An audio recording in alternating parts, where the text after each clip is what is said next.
साखरेच्या साठेबाजीवरती आणि साखर कारखानदारांवरती पंढरपुरातील ऊस उत्पादक शेतकरी आणि संघटनांनी संताप व्यक्त केलाय। तुकाराम मुंढेंच्या नेतृत्वाखाली सर्व कारखान्यांच्या गोदामांवरती छापेमारी करावी अशी मागणी आता शेतकऱ्यांनी केली आहे। एका बाजूला साखरेचा दर 75 रुपये किलो झाल्यामुळे नागरिक त्रस्त झालेले असून याचा कोणताही फायदा शेतकऱ्याला झालेला नाहीये। हे सर्व कारखानदार आणि व्यापाऱ्यांनी मिळून मोठ्या प्रमाणावरती साखरेची साठेबाजी केली, त्यामुळेच साखरेचा दर वाढल्याचं शेतकऱ्यांनी म्हटलंय।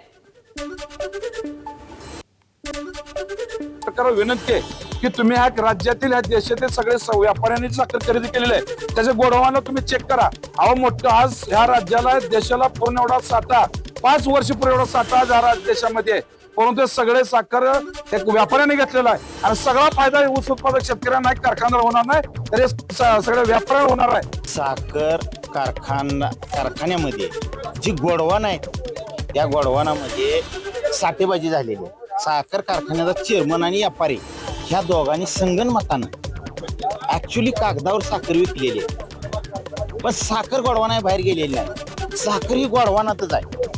तर ह्याची तपासणी झाली पाहिजे वरची पातळीवर। साखर आयुक्तासारख्या ठिकाणी तुकाराम मुंढे साहेबांसारख्या माणसाची तिथं नियुक्ती झाली पाहिजे। साखरेला जर 75 रुपये 75 ते 80 रुपये आणि उसाला जर 3 रुपये किलो असं जर असलं तर परिस्थिती भयानक आहे नाही। एबीपी माझा, उघडा डोळे बघा नीट।